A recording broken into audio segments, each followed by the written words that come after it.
Hello, clothing ഷോപ്പുള്ള ഒരാൾക്ക് online വഴി നല്ല സെയിൽ ലഭിക്കാനുള്ള നമ്പർ 1 ടെക്നിക്കാണ് ഇന്ന് ഞാൻ പറഞ്ഞു തരാൻ പോകുന്നത്. നിങ്ങൾ എവിടെ നോക്കിയാലും ഇതുപോലൊരു ടെക്നിക്ക് വളരെ വിശദമായിട്ട് എക്സ്പ്ലെയിൻ ചെയ്യണ കാണാനായിട്ട് സാധിക്കില്ല. യൂട്യൂബിലായിക്കോട്ടെ, മറ്റ് കോഴ്സുകൾ, പ്രോഗ്രാമുകളൊക്കെ നിങ്ങൾ എടുത്തു നോക്കൂ. ഇത്രയും ഡീറ്റെയിൽ ആയിട്ട് വളരെ എളുപ്പത്തിൽ പറഞ്ഞു തന്നെ ഒന്നും തന്നെ കാണാനായിട്ട് സാധിക്കില്ല. ഈ ഓൺലൈൻ മാർക്കറ്റ് വലുതായിക്കൊണ്ടിരിക്കുകയാണ്. നമ്മൾ ഓരോ ദിവസം കഴിയുന്തോറും ഒരുപാട് ന്യൂ കസ്റ്റമേഴ്സ് ഈ മാർക്കറ്റിലേക്ക് എൻ്റർ ചെയ്തുകൊണ്ടിരിക്കുകയാണ്. ഒരു ക്ലോത്തിങ് ഷോപ്പുള്ള ഒരാളെ സംബന്ധിച്ചിടത്തോളം എത്രയും പെട്ടെന്ന് തന്നെ ഓൺലൈനിലേക്ക് ഇറങ്ങാമെന്നുള്ളതാണ്. പ്രത്യേകിച്ച് സോഷ്യൽ മീഡിയ ഉപയോഗിച്ച് മാർക്കറ്റിംഗ് ചെയ്യാമെന്നുള്ളതാണ് നിങ്ങൾ ചെയ്യേണ്ടത്. പക്ഷേ പലരും എന്തൊക്കെയോ ചെയ്യുന്നുണ്ട്, പക്ഷെ അവർക്ക് സെയിൽ ലഭിക്കണില്ല. ഒരു ബിസിനസ് നടത്തുന്ന ആളെ സംബന്ധിച്ചിടത്തോളം ഏറ്റവും ഇമ്പോർട്ടൻ്റ് ആയിട്ടുള്ള സംഗതി എന്ന് പറഞ്ഞു കഴിഞ്ഞാൽ സെയിലാണ്. സെയിലില്ലാതെ പിന്നെ എന്ത് കഥ പറഞ്ഞിട്ടും കാര്യമല്ല. അത് ചെയ്യേണ്ട, ഇത് ചെയ്യണുണ്ട്, അങ്ങനെ ഒരുപാട് സംഗതി ചെയ്യുന്നുണ്ട്. കാശ് മുടക്കി പരസ്യം ചെയ്യുന്നുണ്ട്, മുടക്കാതെ പരസ്യം ചെയ്യുന്നുണ്ട്, പല കലാപരിപാടികൾ നിങ്ങൾ ചെയ്യുന്നുണ്ട്. പക്ഷേ സെയിൽ അങ്ങോട്ട് ലഭിക്കുന്നില്ല. എന്താണ് റീസൺ? അതിൻ്റെ റീസണും അതിനുള്ള പരിഹാരമൊക്കെ ഇന്ന് ഞാൻ വിശദമായിട്ട് പറഞ്ഞുതരും. ആദ്യം തന്നെ മാർക്കറ്റിംഗ് സ്കോളേഴ്സ് ഐക്യകണ്ഠേന പറഞ്ഞിട്ടുള്ളൊരു സംഗതിയാണ്, നമ്മളുടെ കസ്റ്റമേഴ്സിൽ ട്രസ്റ്റ് ബിൽഡ് ചെയ്തതിന് ശേഷം സെല്ല് ചെയ്യാൻ നോക്കുമ്പോഴാണ് അവിടെ സെയിൽ കൂടുതലായിട്ട് നടക്കുന്നത്, പ്രത്യേകിച്ച് ഓൺലൈനിൽ.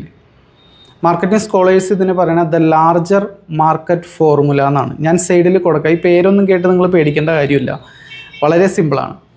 അതിൽ തുടക്കം തന്നെ കൊടുത്തേക്കണം ഒരു 3% ഉണ്ട്. ഏതൊരു മാർക്കറ്റിലും ഒരു 3% പൊട്ടൻഷ്യൽ കസ്റ്റമേഴ്സ് നമ്മളുടെ പരസ്യം കണ്ട്, നിങ്ങൾ ശ്രദ്ധിച്ച് കേൾക്കണം, വളരെ എളുപ്പത്തിൽ ഞാൻ പറഞ്ഞ് മനസ്സിലാക്കി തരാം. ഒരു 3% കസ്റ്റമേഴ്സ് ഏത് മാർക്കറ്റിലും പരസ്യം കണ്ട് അപ്പം തന്നെ വാങ്ങാൻ തയ്യാറാണ്. നിങ്ങളുടെ പരസ്യം കാണുന്നു, പരസ്യത്തിൽ ക്ലിക്ക് ചെയ്യുന്നു, വാട്സപ്പിൽ വരുന്നു, അപ്പം തന്നെ ഓർഡർ തരാൻ റെഡിയാണ്. അതൊരു 3% എൻ്റയർ മാർക്കറ്റിൻ്റെ ഒരു 3% മാത്രമേ ഉള്ളൂ. അത് ഏത് മാർക്കറ്റാണെങ്കിലും, ക്ലോത്തിങ് ആയിക്കോട്ടെ, മറ്റു മാർക്കറ്റ് എന്തായിക്കോട്ടെ, സർവീസ് ബേസ്ഡ് ബിസിനസ് ആയിക്കോട്ടെ, ഒരു 3% അങ്ങനെയുണ്ട്. ഈ ഒരു 3%-ന് വേണ്ടിയിട്ടാണ് നിങ്ങളും നിങ്ങളെപ്പോലെ തന്നെ ബിസിനസ് ചെയ്യുന്ന മറ്റുള്ളവരും മത്സരിച്ചുകൊണ്ടിരിക്കുന്നത്. കടിപിടി കൂടിക്കൊണ്ടിരിക്കുന്നത് ഈ 3%-ന് വേണ്ടിയിട്ടാണ്. അതിൻ്റെ താഴെയുള്ളൊരു 17% ഉണ്ട്, അതിൻ്റെയും താഴെ ഒരു 20% ഉണ്ട്, പിന്നെ ഒരു 60% ഉണ്ട്. ഈ 17% എന്ന് പറഞ്ഞു കഴിഞ്ഞാൽ അവരിപ്പോൾ വാങ്ങാൻ തയ്യാറല്ല.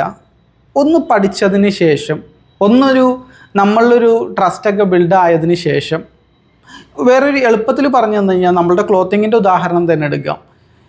ഇപ്പം തന്നെ വാങ്ങാൻ തയ്യാറായിട്ടുള്ള ആ 3% എന്ന് പറഞ്ഞു കഴിഞ്ഞാൽ വരുന്ന ഞായറാഴ്ച ഒരു ഫംഗ്ഷൻ നടക്കുന്നുണ്ട്, അവരുടെ കസിൻ്റെ ഒരു വെഡ്ഡിങ് നടക്കുന്നുണ്ട്. അപ്പോൾ അതിന് വേണ്ടിയിട്ട് ഡ്രസ്സ് എടുക്കണം. അത് ഈ 3%-ൽ പെട്ടതാണ്. പെട്ടെന്ന് തന്നെ കാണുന്നു, ഇഷ്ടപ്പെടുന്നു, ഇമ്പൾസ് ബൈയിങ് അവിടെ നടക്കുകയാണ്, പെട്ടെന്ന് തന്നെ അവർ ഇഷ്ടപ്പെടുന്നു. അതിൻ്റെ താഴെയുള്ള 17% എന്ന് പറഞ്ഞു കഴിഞ്ഞാൽ 2 ആഴ്ച കഴിയുമ്പോൾ ഒരു ഫംഗ്ഷൻ വരുന്നുണ്ട്. അപ്പോൾ ഇപ്പോഴേ ഡ്രസ്സ് നോക്കി വെക്കുകയാണ്, പല കോമ്പിനേഷൻസ്, കളർ കോമ്പിനേഷൻസ്, ഏത് വേണം, ഏത് ടൈപ്പ് വേണം, ട്രഡീഷണൽ വേണോ, വെസ്റ്റേൺ വേണോ, അതിനെ പറ്റിയിട്ടുള്ള തിങ്കിങ്ങിനെ പറ്റിയിട്ട് ഇൻഫർമേഷൻസ് ഗ്യാദർ ചെയ്തുകൊണ്ടിരിക്കുന്ന ടൈമാണ്. ഇവർ പരസ്യം കണ്ട് അപ്പം തന്നെ ബൈ ചെയ്യാൻ തയ്യാറല്ല. കാരണം അതൊരു 3% മാത്രമേ ഉള്ളൂ. അവർ കുറച്ചും കൂടി ടൈം എടുക്കും. ഇനി അതിൻ്റെ താഴെയുള്ള 20% എന്ന് പറഞ്ഞു കഴിഞ്ഞാൽ അവർക്ക് ഒരു ഫംഗ്ഷൻ വരാനിരിക്കുന്നുണ്ട്. അത് ഈ മാസം അവസാനമായിരിക്കും, ചിലപ്പോൾ പെരുന്നാളിന് വേണ്ടിയിട്ടായിരിക്കും. പെരുന്നാളെല്ലാം കഴിഞ്ഞു, എന്നാലും തുടക്കത്തിൽ ഒരു മാസത്തെ ഒരു ഡ്യൂറേഷൻ നമുക്ക് കിട്ടുന്നുണ്ട്. ഇന്ന ദിവസമൊക്കെ ഏകദേശം വരാമെന്ന് കിട്ടാൻ നേരത്ത് അവർ 1 മന്ത് ഡിലേ കിട്ടുന്നുണ്ട്. അവർ കുറച്ചും കൂടിയും കാത്തിരുന്നിട്ടാണ് ആ പ്രൊഡക്റ്റ് എടുക്കുകയുള്ളൂ. ഇതാണ് ഈ 20%-ൽ വരുന്നത്. അവരും ഈ 3%-ൽ പെട്ടതല്ല. അതായത് പരസ്യം കണ്ട് അപ്പോൾ തന്നെ വാങ്ങാൻ തയ്യാറായിട്ടുള്ളവർ. ഈ 17%, 20% കൂടി ചേർത്തിട്ടുള്ള 37%-ലാണ് റിയൽ സെയിൽസ് വോളിയം ഇരിക്കുന്നത്. 3-ലല്ല. കാരണം 3-ന് വേണ്ടിയിട്ടാണ്, പരസ്യം കണ്ട് അപ്പം തന്നെ വാങ്ങാൻ തയ്യാറായിട്ടുള്ളവർക്ക് വേണ്ടിയിട്ടാണ് നിങ്ങളും നിങ്ങളെപ്പോലെ തന്നെ ക്ലോത്തിങ് ഷോപ്പ് നടത്തുന്നവരും ഓൺലൈനിൽ കടിപിടി കൂടിക്കൊണ്ടിരിക്കുന്നത്. 3% എന്ന് പറയുമ്പോൾ ശ്രദ്ധിച്ചിട്ടുണ്ടാവും, അതിൽ പൊട്ടൻഷ്യൽ കസ്റ്റമേഴ്സിൻ്റെ എണ്ണം കുറവായിരിക്കും. എണ്ണം കുറവായിരിക്കും എന്ന് പറഞ്ഞാൽ നമുക്ക് ലഭിക്കുന്ന സെയിൽസിൻ്റെ എണ്ണവും കുറവായിരിക്കും. പിന്നെ പ്രൈസ് വാറിൽ നിങ്ങൾ ഏർപ്പെടേണ്ടതായിട്ട് വരും. പ്രൈസ് വെച്ചിട്ട് അവിടെ ഇത്രയാണല്ലോ കണ്ടോളൂ, നിങ്ങളുടെ അടുത്ത് എന്താണ് ഇത്രയും റേറ്റ് കൂടുതൽ, ഇതെല്ലാം എക്സ്പ്ലെയിൻ ചെയ്ത് കുറേ ടൈം നിങ്ങളുടെ വേസ്റ്റ് ആവേണ്ടതായിട്ട് വരും. സെയിൽ നടന്നെന്ന് പറയും, നിങ്ങൾക്ക് ഒരു വിഹിതം കിട്ടിയേക്കാം ആ 3%. പക്ഷേ റിയൽ മണി ഇരിക്കുന്നത് 17+20 എന്നുള്ള 37%. ഇവർ നിങ്ങളുടെ കസ്റ്റമർ ആകണമെങ്കിൽ, ഓൺലൈനിൽ കസ്റ്റമർ ആവണമെങ്കിൽ നിങ്ങൾ ഈ കസ്റ്റമേഴ്സിൽ ട്രസ്റ്റ് ബിൽഡ് ചെയ്തതിന് ശേഷം സെല്ല് ചെയ്യാനായിട്ട് നോക്കുമ്പോഴാണ് നിങ്ങൾക്ക് സെയിൽ ലഭിക്കുന്നത്. ഈ 37% ശരിക്കും കോമ്പറ്റീഷൻ വളരെ കുറവാണ്. എല്ലാവരും ഇപ്പം കിട്ടുന്നതിന് വേണ്ടിയിട്ട് മത്സരിച്ചുകൊണ്ടിരിക്കാൻ നേരത്ത് നിങ്ങൾ ആ 37 ഫോക്കസ് ചെയ്യുകയാണെങ്കിൽ നിങ്ങൾക്ക് നല്ല രീതിയിൽ സെയിൽ വരും. ഈ 37 പേരുടെ പ്രത്യേകത എന്ന് പറഞ്ഞു കഴിഞ്ഞാൽ ഇവിടെ കോമ്പറ്റീഷൻ കുറവാണ്. ഇവിടെ നിങ്ങൾ ഒരു ഫാർമറെ പോലെ ചിന്തിക്കുക. ഒരു കൃഷിക്കാരൻ നിലം ഒരുക്കുന്നു, വിത്ത് പാകുന്നു, പെട്ടെന്ന് തന്നെ നമുക്ക് റിസൾട്ട് കിട്ടിക്കൊള്ളണമെന്നില്ല. 2-3 ആഴ്ചയൊക്കെ കഴിഞ്ഞ് അതൊന്ന് പാകപ്പെടുത്തി നമ്മൾ പാകപ്പെടുത്തി എടുക്കുകയാണ്. നർച്ചറിങ് എന്നാണ് ഇതിന് പറയുക. ട്രസ്റ്റ് ബിൽഡ് ചെയ്യുക കസ്റ്റമറിൽ. പാകപ്പെടുത്തി എടുത്ത് അതൊരു പരിവായി കഴിഞ്ഞാൽ 2 ആഴ്ച കഴിയാതെ എടുത്ത് നമുക്ക് മറ്റുള്ളവരെയൊക്കെ സെയിൽ കൂടും. എന്നാൽ ഈ 3% ആളുകൾ ഈ വിഭാഗത്തിൽ വരുന്ന ക്ലോത്തിങ് ഷോപ്പ് ഓണേഴ്സ് ചെയ്യണമെന്നാണെന്ന് വെച്ച് കഴിഞ്ഞാൽ ഒരു ഹണ്ടിങ്ങിൻ്റെ മൈൻഡ് സെറ്റാണ്. അതായത് രാവിലെ തന്നെ ഇറങ്ങി വേട്ടയാടി ഇന്ന് ആരെയും കിട്ടാമെന്ന് നോക്കി നടക്കുന്ന വിഭാഗം ആളുകളാണ്. അവർക്കൊരു പ്രോപ്പർ പ്ലാനിങ് ഇല്ല. ഒരു ഫാർമറെ പോലെ അല്ല ചിന്തിക്കുന്നത്. അവർ ഹണ്ടിങ് മൈൻഡ് സെറ്റ് ഉള്ളവരാണ്. ഇന്ന് ആരെയും കിട്ടാമെന്ന് നോക്കിയെടുക്കുക. പക്ഷെ അങ്ങനെയുള്ളവർക്ക് പ്രഡിക്റ്റബിലിറ്റി ഉണ്ടാവില്ല. ഇന്ന് നമുക്ക് എത്ര സെയിൽ ലഭിക്കുന്നുള്ളൊരു പ്രഡിക്റ്റബിലിറ്റി നമുക്ക് നഷ്ടപ്പെടും. സെയിൽസിൻ്റെ വോളിയം കുറവായിരിക്കും, സെയിൽസിൻ്റെ എണ്ണവും കുറവായിരിക്കും. ഈ രീതിയിൽ നിങ്ങൾ ഫോക്കസ് ചെയ്ത് പോയി, അതായത് ഈ 3 മാത്രം ഫോക്കസ് ചെയ്ത് പോവുകയാണെങ്കിൽ ഇതെങ്ങനെയാണ് പ്രോപ്പറായിട്ട് ചെയ്യേണ്ടതെന്ന് വെച്ച് കഴിഞ്ഞാൽ നിങ്ങളുടെ പരസ്യത്തിൽ നിന്ന് കസ്റ്റമേഴ്സ് വരുന്നു, ശേഷം വിൽക്കുന്നു. അങ്ങനെയല്ല, അങ്ങനെയാണ് അധികം ആളുകളും ചെയ്യുന്നത്. ആദ്യം പരസ്യത്തിലൂടെ കസ്റ്റമർ അട്രാക്റ്റ് ചെയ്യുന്നു, പിന്നെ വിൽക്കാൻ നോക്കുന്നു. അതിൻ്റെ ഇടയിലൊരു സംഗതി മിസ്സായി പോയിട്ടുണ്ട്. Trust building. ട്രസ്റ്റ് ബിൽഡ് ചെയ്യുക, പരസ്യത്തിലൂടെ കസ്റ്റമേഴ്സിനെ കൊണ്ടുവരിക, ട്രസ്റ്റ് ബിൽഡ് ചെയ്യുക, ശേഷം സെല്ല് ചെയ്യാനായിട്ട് നോക്കുക. ഇവിടെയാണ് സെയിൽസ് വോളിയം ഇരിക്കുന്നത്. ആ ട്രസ്റ്റ് ബിൽഡ് ചെയ്യുകയെന്ന് വെച്ച് കഴിഞ്ഞാൽ വേറെ ഒന്നുമല്ല, നിങ്ങളുടെ ഷോപ്പിൽ വാക്കിംഗ് കസ്റ്റമർ വന്ന് നിങ്ങളുടെ പ്രൊഡക്റ്റ് വാങ്ങുന്ന പോലെയല്ല ഓൺലൈനിൽ. കാരണം അപ്പം തന്നെ ഷോപ്പിൽ എങ്ങനെയാണ്, അവർ വരുന്നു, ഇഷ്ടപ്പെടുന്നു, കാശ് തരുന്നു, സാധനം അപ്പം തന്നെ കിട്ടുന്നു. ഓൺലൈനിൽ അങ്ങനെയല്ല.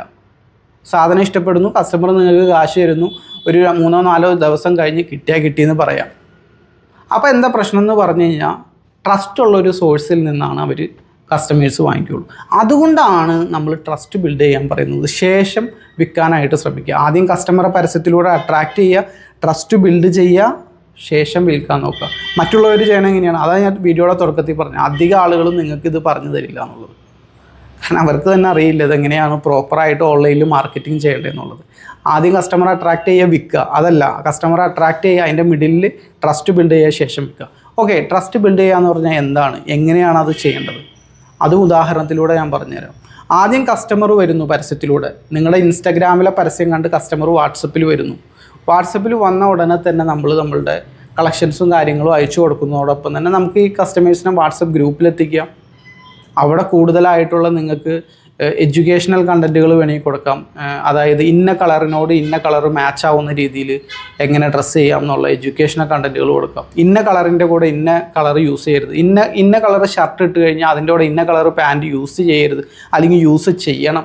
ഇത്തരത്തിലുള്ളത് കൊടുക്കുക. ഏത് തരം മെറ്റീരിയൽസ് സെലക്ട് ചെയ്യണം, കാലാവസ്ഥക്കനുസരിച്ചുള്ള മെറ്റീരിയൽസ് എങ്ങനെ സെലക്ട് ചെയ്യാം, ഡിഫറെൻറ്റ് ഒക്കേഷൻസിന് വേണ്ടിയിട്ട് എങ്ങനെ നമുക്ക് ഡ്രസ്സ് ചെയ്യും. ഇത്തരത്തിലുള്ള ട്രസ്റ്റ് ബിൽഡിംഗ് ആയിട്ടുള്ള സംഗതികൾ നിങ്ങൾ പ്രൊവൈഡ് ചെയ്യണം. അതുപോലെ തന്നെ നിങ്ങളുടെ ഷോപ്പിൻ്റെ അകത്ത് നടക്കുന്ന കാര്യങ്ങൾ നിങ്ങൾക്ക് കസ്റ്റമറെ അറിയിക്കാം. ഉദാഹരണം പറഞ്ഞു കഴിഞ്ഞാൽ നിങ്ങൾക്ക് പുതിയ സ്റ്റോക്ക് വന്നു, അത് നിങ്ങൾക്ക് അപ്പം തന്നെ നിങ്ങളുടെ വാട്സപ്പ് ഗ്രൂപ്പുകൾ വഴി അറിയിക്കാം. ഇതെല്ലാം നിങ്ങളെ കണ്ട്, നിങ്ങളുടെ ഷോപ്പ് കണ്ട്, നിങ്ങളുടെ ബിസിനസ് കംപ്ലീറ്റ് ട്രാൻസ്പാരൻ്റ് ആയിട്ട് മുന്നോട്ട് പോകാൻ നേരത്തെ അവിടെ കസ്റ്റമർ പോലും അറിയാതെ കസ്റ്റമറുടെ ഉള്ളിൽ ട്രസ്റ്റ് വരും. ശേഷം സെല്ലിങ്ങിലേക്ക് കടക്കാൻ നേരത്ത് ആ കസ്റ്റമർ നിങ്ങളുടെ ഒരു ബയ്യിങ് കസ്റ്റമറായിട്ട് മാറും, പേയിങ് കസ്റ്റമറായിട്ട് മാറുകയാണ്. ഇങ്ങനെയാണ് പ്രോപ്പറായിട്ട് ഓൺലൈനിൽ മാർക്കറ്റിംഗ് ചെയ്യേണ്ടത്. ഇത് വളരെ സിമ്പിളായിട്ടുള്ള സംഗതിയാണ്. ഈ വീഡിയോ ഒന്നും നിങ്ങൾക്ക് ഒന്നും മനസ്സിലായില്ലെങ്കിൽ ഒരു കാര്യം ഓർത്തിരിക്കുക, കസ്റ്റമറെ പരസ്യത്തിൽ നിന്ന് കൊണ്ടുവരിക, ട്രസ്റ്റ് ബിൽഡ് ചെയ്യുക, ശേഷം സെല്ല് ചെയ്യാനായിട്ടുള്ളൂ. ഇങ്ങനെ ചെയ്യാൻ നേരത്ത് നിങ്ങൾക്ക് ഓൺലൈനിലൂടെ സെയിൽ ലഭിക്കും. ഇതുപോലുള്ള ബിസിനസ് വിശേഷങ്ങളുമായിട്ട് നമുക്ക് വീണ്ടും കാണാം. നിങ്ങൾക്ക് ഡീറ്റെയിൽ ആയിട്ട് സോഷ്യൽ മീഡിയ മാർക്കറ്റിംഗ്, ക്ലോത്തിങ് ഷോപ്പുള്ളവർക്ക് വേണ്ടി പ്രത്യേകം തയ്യാറാക്കിയിട്ടുള്ളതൊക്കെ പഠിക്കണമെന്നുണ്ടെങ്കിൽ എൻ്റെ കോഴ്സിൽ പങ്കെടുക്കാം. ഡീറ്റെയിൽസും കാര്യങ്ങളും എല്ലാം താഴെ കൊടുത്തിട്ടുണ്ട്. അപ്പോൾ വീണ്ടും കാണാം. Thank you for watching.